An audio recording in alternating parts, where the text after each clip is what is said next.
Pagdating natin sa puno, ha? 2 ikot pa tayo. Ay! 2 ikot pa! Oo, para masanay ng takbo tong anak mo. Oo nga, Nay. Para pag sumali si Clarissa sa marathon, hindi siya mangulelat. Anong kulelat? Hindi, no? Mas inuna ko lang kaya tulungan si Oh, okay. Uy. Wala. Ay, Wala, Koy. Okay ka lang? Kaya pa? 5 minutes lang, Tay. Ha? 5 minutes. Hindi. Oh, okay, kahit 30 minutes. Hindi pwede 30 minutes. 2 ikot pa tayo. Hinihinga na yung anak mo. Pahinga muna. Sige, 10 minutes. Ano? 15. 12. 13. O sige, 13 minutes. O may 10 minutes pa tayo. Bakit may 10 minutes? Sabi mo 13 minutes, di ba? 3 minutes na tayo nag-uusap-usap kanina pa. May 10 minutes pa tayo natitira. Umandar na metro. Hindi pa. O sige, alam mo, pag natapos natin itong 2 ikot, kakain tayo. Ha? Okay po, Tay. Pero 1 ikot na lang po. Di pa naman ako gutom eh. Uy, Nax, hindi natutukso sa pagkain. Kasi sayang yung pagtakbo natin eh. Tsaka, nagda-diet na ako eh. Ah, nagda-diet ka. Naku, sayang na. Kasi dun sana tayo kakain sa restaurant nila Jacob. Diba, sarap ng ano dun? Sarap ng crispy pato. Kaya lang, nagda-diet ka pala. Sige, okay na. Dito na Ay. tayo. Hindi po, Tay. Okay na po. Ikot na po tayo. Oh, sabayan kita. Teka. Uy, Bilis. Magpunas muna bago maligo, ha? Sige. Ay, Jennifer! Uy! Sakto dating mo. Tatawag pa lang ako sa'yo kasi sa resto niyo kami kakain mamaya. Sabi nga ni Clarissa. Eh, ang bilis pa. Umorder na po ba siya? Hindi, no. Sinabihan ko lang si Tita para doon na kami magkikita ni Jacob mamaya. Yes, don't worry, nandun si Jacob mamaya. Dumaan lang ako kasi I was in the area. O di, sabay na tayo. Naku, Elsa, may pupuntahan pa kasi ako eh. Actually, kaya rin ako pumunta dito para sabihin sa inyo na wala ako sa restaurant mamaya. Pero, welcome na welcome kayo doon. Kasi pamilya na rin kayo eh. Salamat. Eh, isa lang naman ang ayaw mawala nito eh. Sino? Hindi sino, yung Reliano Bangus, paborito niya. Sabi mo. Talaga ba? Ay, bibigay ko sa'yo yung recipe nun para alam mo paano lutuin yun. Talaga ba? Di ba sikreto niyo yun? Hindi, no? Tsaka sabi ko nga, para na kayong pamilya. Thank you. Ay, si Clarissa po, isa lang di po ayaw niya mawala.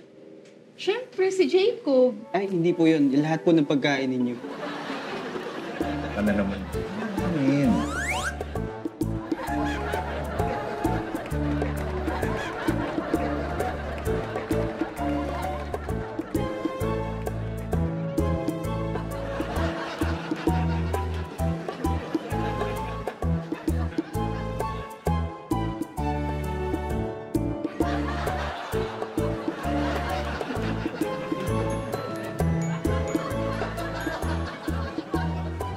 And ayun! And bongga! Perfect! Okay, wait lang. Pause, review. Preview ko lang. Okay, siguro ulitin pa natin isa pa kasi medyo madumi yung lakad ni Robert eh. Talagang madumi yan. Walis si Sot eh. Gusto mo basa ko mura pa luminis? Oo, wala kayong gagalawin sa creations ko, okay?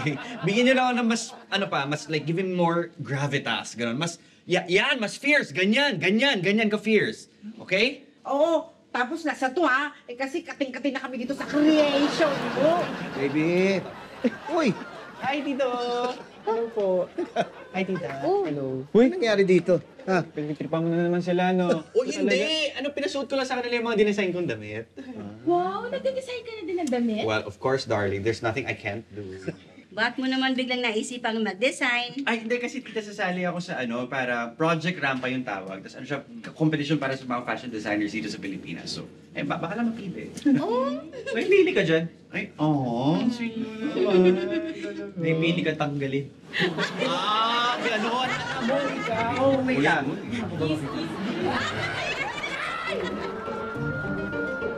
Uy.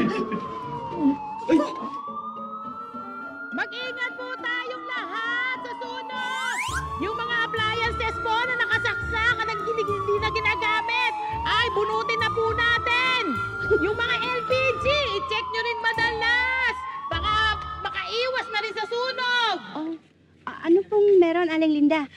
Naku, nagro-ronda lang kami ng mga bumbero natin. Oo, para magpaalala. Dumadalas na naman kasi yung mga sunog ngayon. Ganun ba? Naku, maganda yan. Kami nga sa opisina, magkakaroon kami ng fire drill. Ay, naku, parang gusto ko yan. Oo, magpapaganyan nga rin ako sa opisina ng Homeowners Association. Yung mga bumbero na yan po, nandun rin sila pag nagpapaano kayo? Oo, kunyari sila yung magre-rescue sa amin. Ay, parang bet ko.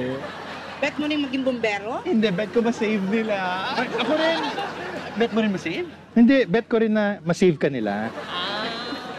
Ay, basta ha. Pagka may sunog, ayan, ito lang yung tawagan yung numero. Ayan, andyan na rin yung mga dapat gawin para makaiwas sa sunog. Salamat, Aling Linda. Ay, nga pala. Baka meron kayong kakilala na magbo-volunteer bumbero, ha? Sabihan nyo ako agad. Oo, sige, magti-text po kami.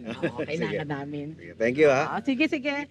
Ay, mga kapitbahay, mag-ingat po tayo sa sunog! Yung mga cellphone! Basta medyo full. Mukhang antok na antok pa po kayo Gusto niyo po umakyat muna sa taas? Hindi. May meeting pa ako eh. Kape ma'am, pagtitimpla kita. Hindi na, nakakatatlo na ako. Ay.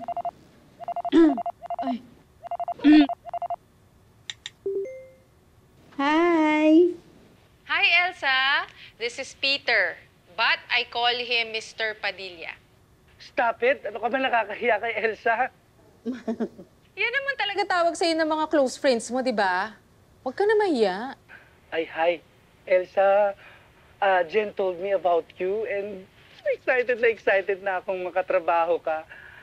Makakapunta ka ba bukas sa soft launch? Oo, sure. Oh, guys, iwanan ko na muna kayo, ha? Titingnan ko lang si Jacob. Bye!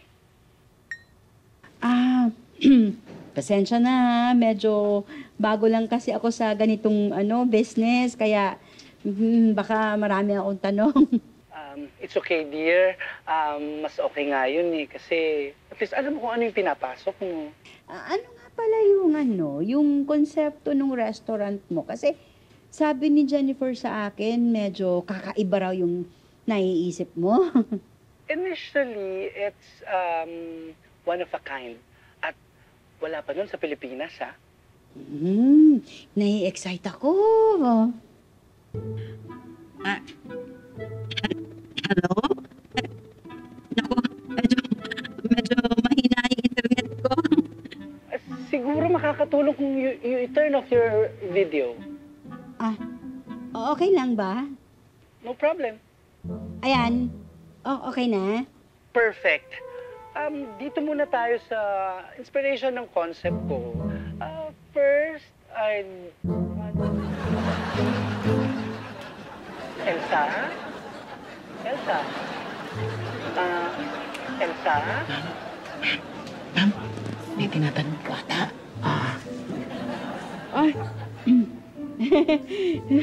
Sorry, nakamute. Elsa, may tanong ka pa ba sa present ko? Wala. Ang ganda. Gusto ko.